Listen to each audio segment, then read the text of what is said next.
ही आमची ॲन्युअल डेची स्क्रिप्ट आहे। सध्या ॲन्युअल डेची प्रॅक्टिस जोरात चालू आहे, तर तीच आता मी करून आले आणि आता मी ब्रेकफास्ट करायला बसले आहे।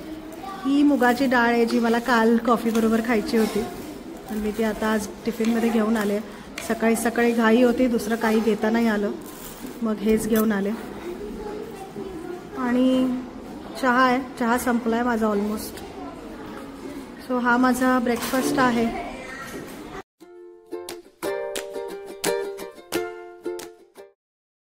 नमस्कार सगळ्यांना, स्टोरी टेलर श्रद्धा या माझ्या यूट्यूब चॅनलवर तुम्हा सगळ्यांचं खूप खूप मनापासून स्वागत आहे। आज आहे सोमवार आणि आजच्या व्लॉगला मी तिथून सुरुवात करते आहे जिथे माझा दिवस ऑलमोस्ट संपला आहे। आता मी शाळेतनं घरी जायचीच तयारी करते आहे, त्यामुळे माझा अर्धा दिवस संपलेला आहे ऑलरेडी। सकाळी शाळेत आल्यापासून कामांची जी रेलचेल सुरू होते त्यातून कशासाठीच वेळ मिळत नाही। नाहीतर मला खूप गोष्टी तुम्हाला दाखवाव्याशा वाटतात, पण ते मला शूट करता येत नाही। काही रूल्स पण असतात, सगळंच मी दाखवू शकत नाही शाळेतलं माझ्या वर्कप्लेसवरचं, त्यामुळे थोडंसं कंट्रोल करावं लागतं आणि जेवढं मी दाखवू शकते तितकंच मी कॅप्चर करते, नक्कीच कॅप्चर करते। सो आता वाजले दुपारचे 2 आणि मी शाळेतनं आता घरी जायला निघाले आहे। हल्ली शाळेतनं लवकर निघता येते, पण लवकरच आता आमचा ॲन्युअल डे येतो आहे आणि तेव्हा तर मग आम्हाला स्टे बॅक करणं गरजेचंच होणार आहे। इतक्या लवकर घरी यायला मिळणार नाही मला।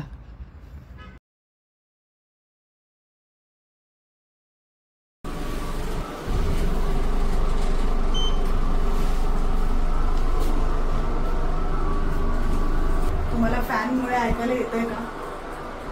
हे फॅन चालू आहे माझ्यावरती। तर आता वाजलेत 2:30 आणि बरोबर 2:30 वाजता मी पोहोचले घरी। युजली मला खूप उशीर होतो घरी यायला, म्हणजे 5-6 वगैरे वाजतात बऱ्याचदा, पण आज मी लवकर आले। आमची मीटिंग होती आणि ती मीटिंग लवकर सुरू झाली आणि त्यामुळे ती लवकर संपली। सो आज मी लवकर घरी आले। बॅगेत चावी शोधणं म्हणजे मोठा टास्क आहे। सापडली लवकर सापडली। आज मला प्रचंड त्रास झाला आहे बाहेर उन्हाचा, आणि आमच्या स्कूलमध्ये ना काम चाललं आहे, तर तिथे सुद्धा भरपूर धूळ असते। क्लासमध्ये धूळ येते, टेबलवरती धूळ असते, सगळ्या गोष्टींवरती धूळ पडलेली असते, त्यामुळे सर्दी झाली आहे मला आणि त्याच्यामध्ये अजून धूळ, त्यामुळे सर्दी अजून ॲग्रिवेट झाली आणि आता माझं खूप डोकं दुखतंय। बट एनिवेज आज रात्री आम्ही येणार आहे। अच्छा, काल ना काय झालं माहिती आहे, काल मी ब्लॉग बनवला, सगळं झालं आणि जवळजवळ रात्रीचे 10:30 वाजले होते जेव्हा माझा ब्लॉग एडिट वगैरे करून झाला आणि मी जस्ट झोपायलाच चालले होते, पण तितक्यात मला माझ्या भावाचा कॉल आला। माझा कझिन ब्रदर शुभम, माझ्या काकांचा मुलगा, तो पुण्याला राहतो, तर त्याचा मला कॉल आला आणि तो मला म्हणाला की तो इथेच आहे वाशीमध्ये, त्याचं काहीतरी काम होतं त्यासाठी आला होता। तर तो पण मला म्हणाला की दीदी मी तुझ्या घरी येतो। मी म्हटलं ये। तर काल रात्री शुभम घरी आला होता आणि मला असं वाटलं की मी ते पण ब्लॉगमध्ये घ्यायला हवं होतं, पण त्याच्या जस्ट आधीच थोडा वेळ पूर्वीच माझा ब्लॉग बनवून तयार होता, रेडी होता अपलोड करण्यासाठी, आणि कालचा ब्लॉग असंही 30 मिनिटांचा झाला होता। अजून कुठे त्याच्यामध्ये नवीन नवीन एलिमेंट्स घालू। सो ठीक आहे, आज कदाचित तो राहणार आहे माझ्याकडे आणि आज राहिला तर त्याला पण मी कॅप्चर करीन माझ्या ब्लॉगमध्ये। अमित येणार आहे संध्याकाळी। आत्ताच मी शाळेतून निघाल्यावरती अमितला कॉल केला विचारायला की तो कधी येणार आहे, तर तो म्हणाला संध्याकाळी 5 पर्यंत येईल। जसं मी तुम्हाला माझ्या मागच्या ब्लॉगमध्ये म्हणजे काल तुम्हाला सांगितलं की माझं सिंक जे आहे ते क्लॉग झालेलं आहे, खूप हालत त्याची खराब झाली आणि मला डेस्परेटली एक प्लंबर हवा आहे ते रिपेअर करण्यासाठी, कारण मी काहीच करू शकत नाही आहे, काही बनवू शकत नाही आहे किचनमध्ये। आणि प्रॉब्लेम असा आहे की मी विचार पण केला की मी आता येताना डेनेक्सची पावडर घेऊन येईन, पण विषय असा आहे की खालून पाणी वरती येतं, म्हणजे खालचं जे अजून एक ड्रेनेज असतं तिकडनं पाणी वरती येतं कधी कधी. तर मला भीती अशी वाटते की मी वरून सपोज रेनेक्सची पावडर टाकली आणि त्या फोर्सने सपोज खालनं अजून पाणी बाहेर आलं तर मग माझ्या डोक्याला ताप होईल. त्यापेक्षा अमित मला म्हणाला तू राहू दे, मी आल्यावरती येताना प्लंबरला घेऊन येतो आणि ते काम करून घेतो. काही नाही, आता मी चेंज करणार आहे, फ्रेश होणार आहे आणि त्यानंतर थोडंसं काहीतरी पटकन खाऊन मेडिसिन्स घेऊन थोडा वेळ झोपणार आहे. कारण सर्दीने ना खरंच माझं डोकं म्हणजे हा सगळा भाग हे सगळं खूप दुखतं आहे. जसं मी तुम्हाला म्हटलं मला सायनसचा पण प्रॉब्लेम आहे, तर माइल्ड सायनस पण मला हिट करायला लागला आहे. त्यामुळे मेजर काही होण्याच्या आत मला असं वाटतं औषधं घेऊन जरा आराम केलेला बरा. तर मी आता ते करणार आहे. माझं चेंज करून झालं आहे. अच्छा, मी ना आज नोजपिन नव्हती घातली, नाहीतर एरवी मला नोजपिन घालायला खूप आवडतं आणि इतकं आवडतं की मी रोज नोजपिन बदलत असते. पण आज आता म्हणजे हल्ली आता मला सर्दी झाली आहे आणि सारखं सारखं नाक असं रुमालाने पुसावं लागतं, त्यामुळे मी नोजपिन घातली नव्हती आज. आणि मला इतकं वेगळं वाटत होतं कारण मला सवय नाही आहे त्याची. मला नोजपिन हवीच असते, मला जमत नाही नोजपिन शिवाय. हे आहे माझं इयरिंग्सचं कलेक्शन. कधी कुठल्या तरी ब्लॉगमध्ये तुम्हाला दाखवेन. भरपूर कानातले आहेत माझ्याकडे. मला कानातल्यांची खूप आवड आहे. कानातले झालं, नोजपिन झालं, टिकली झालं, मला प्रचंड आवड आहे या सगळ्याची. तर मी रोज सकाळी सिरम लावते घरातनं बाहेर पडताना आणि त्यावरती सनस्क्रीन लावते. ते मी असं जॉन्सन्स बेबी ऑइलने काढत असते कारण त्यानेच ते व्यवस्थित निघतं. आणि दुसरी गोष्ट, आपल्या पोर्समध्ये जे काही डस्ट किंवा धूळ माती सगळं गेलेलं असतं, पोल्युशन इतकं आहे, तर त्याने ते सगळं क्लीन होऊन जातं, सगळे पोर्स क्लीन होऊन जातात. चांगलं क्लीन वाटतं. म्हणजे जॉन्सन्स बेबी ऑइलने जेव्हा मी सगळं वाईप आउट करते मला छान वाटतं. दुसरं कुठलंच क्लेन्झिंग मिल्क वगैरे वापरत नाही, पहिल्यापासून हेच वापरते. मला तर ह्याची सवय झाली आहे आणि मला हेच छान वाटतं. स्वस्त पण असतं. सगळ्यात महत्त्वाचं म्हणजे सगळ्यात महत्त्वाचा भाग तो स्वस्त. प्रॉडक्ट स्वस्त आहे. कारण ज्या वस्तू आपल्याला नेहमीच लागतात त्यामध्ये मी असे किती पैसे माझे खर्च करू असं वाटतं मला. कशाला करू? जिथे माझं काम म्हणजे 500 रुपयाचं क्लेन्झिंग मिल्क, क्लेन्झिंग सोल्युशन किंवा मायसेलर वॉटर किंवा जे काही ते काम हे जॉन्सन्स बेबी ऑइल करू शकतं. मी कशाला एवढे पैसे वेस्ट करू असा मी विचार करते. कधी कधी मला असं वाटतं की मी खूप कॅल्क्युलेटिव्ह आहे, पण आणि कधी कधी असं वाटतं मी नाहीये पण कॅल्क्युलेटिव्ह, पैशाची उधळत असते. पण काही गोष्टींमध्ये मला खरंच पटत नाही, मला फालतू वाटतं. कशाला एवढं खर्च करायचं? ज्याच्यात काम चालून जातं तर तिथे कशाला वेगळा खर्च करायचा?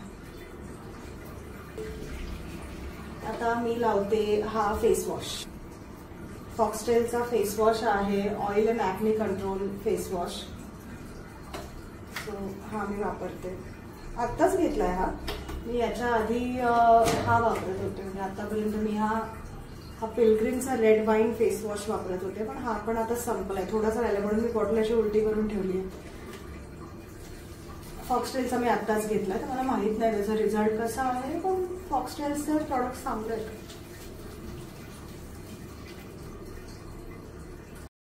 मी तुम्हाला एक छोटीशी टिप देते. कधीही फेस वॉश अप्लाय करताना चेहरा आधी पाण्याने धुवायचा नाही. ठीक आहे, चेहरा कोरडा असतानाच तो अप्लाय करायचा आणि छान 1 मिनटं मसाज करायचा, 1-2 मिनटं, आणि मग चेहरा पाण्याने धुवायचा. ही एक खूप युजफुल टिप आहे, तुम्ही करून बघा, तुम्हाला नक्कीच फरक जाणवेल.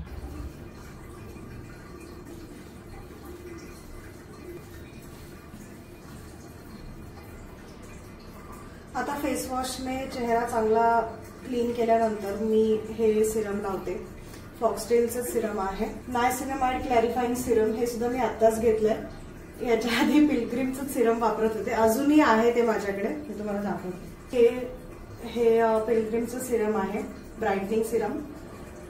हे मी वापरत होते, अजूनही आहे, मला दिसत असेल आहे यामध्ये अजूनही प्रॉडक्ट.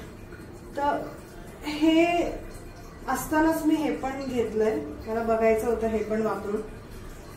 हे सिरम कसं आहे ना, जेव्हा मी घरात बाहेर पडते किंवा डे टाइम मध्येच मी लावू शकते, पण हे सिरम डे अँड नाईट असं दोन्ही वेळेला मी अप्लाय करू शकते. त्यामुळे मी हे घेतलं, म्हणजे जेणेकरून रात्री मी हे लावेन, म्हणजे घरी असताना किंवा रात्री मी हे लावेन. असे 2-3 पंप्स घ्यायचे, जास्त नाही, आणि ऍक्टिव्हेट द प्रॉडक्ट.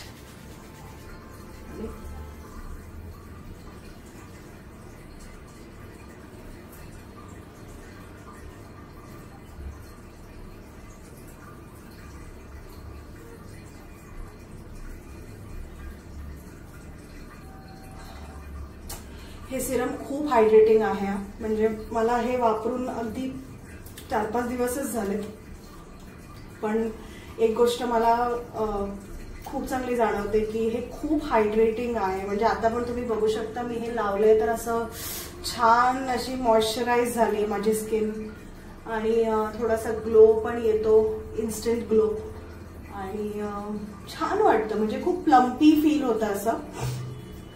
दुसरे सिरम्स लावले की ते पटकन ड्राय होतात आणि स्किन पण लवकर अब्झॉर्ब करून घेते, पण हे खूप, हा एक लेअरच चढतो असं स्किनवरती, त्यामुळे असं फील होतं आपल्याला की आपली स्किन प्रोटेक्टेड आहे. कारण बाहेर आता इतकं ऊन आहे की धूळ आणि माती, पोल्युशन, सगळ्या गोष्टी आहेत की अशा गोष्टींची गरज असते असं मला वाटतं. सो सगळं झालेलं आहे आता माझं स्किन केअर. थोडं झोपून उठल्यावरती मला बरं वाटेल, आणि मग संध्याकाळी तुम्हाला भेटते. चलो, हे पहा, गुलाबाच्या झाडाला मस्तपैकी 2 कळ्या आल्यात. मस्त अशा 2 कळ्या आल्यात. So cute. ह्या झाडाने ना टेन्शनमध्ये आणलं होतं मला, कारण आम्ही जेव्हा संपूर्ण दिवाळी कांदिवलीमध्ये गेलो होतो आणि कांदिवलीनंतर पुण्याला गेलो माझ्या बहिणीकडे, मग माझ्या गावी गेलो, असा सगळा दौरा करून जेव्हा आम्ही घरी आलो होतो ना, तेव्हा हे झाड ऑलमोस्ट मेलं होतं, म्हणजे जीव सोडला होता अक्षरशः यार ह्या झाडाने. मी येऊन बघितलं, माझं मन सिरियसली, म्हणजे इतकं वाईट वाटलं होतं मला की यार आता काय झालं, तर गेलं का आपलं गुलाबाचं झाड. सगळी पानं अशी पिवळी झाली होती, ब्राऊन झाली होती, सुकली होती, काय विचारू नका, म्हणजे हालत खराब झाली होती. मला वाटलं झालं, संपलं, आता गेलं. पण आता जेव्हा आम्ही सक्सेसफुल झालो या झाडाला जगवण्यामध्ये, मी फार काही केलं नाही, मी रोज फक्त नियमित पाणी घालत राहिले त्याला, आणि चांगलं व्यवस्थित पाणी घालत राहिले, सनलाईट देत राहिले, त्यामुळे ते झाड जगलंय आज. आणि मला ह्या कळ्या बघून खरंच आता इतका आनंद झालाय, खूप आनंद झाला मला खूप छान वाटलंय की मस्त 2 कळ्या आल्या आहे, आपलं झाड आहे, व्यवस्थित आहे, जगतंय. छोट्या गोष्टींचा आनंद असतो. जेव्हा आपण घरात झाडं घेतो तेव्हा ती नुसतीच झाडं नसतात, ती आपली बाळं असतात इन अ वे. कधी आपण कुठे बाहेर जातो तर आपल्याला हा प्रश्न कायम पडतो की आपल्या बाळांची काळजी कोण घेणार, असाच प्रश्न मला आणि अमितला पण पडतो प्रत्येक वेळेला. पण नाही, छान वाटतं असं बघून, असं काहीतरी बघून. सो चला, मी आता फायनली झोपते. चला तर मग हा व्लॉग आवडला असेल तर लाईक करा, कॉमेंट करा, शेअर करा आणि माझ्या चॅनलला सबस्क्राईब पण करा. आता आपण भेटूयात पुढच्या व्लॉगमध्ये. तोपर्यंत काळजी घ्या.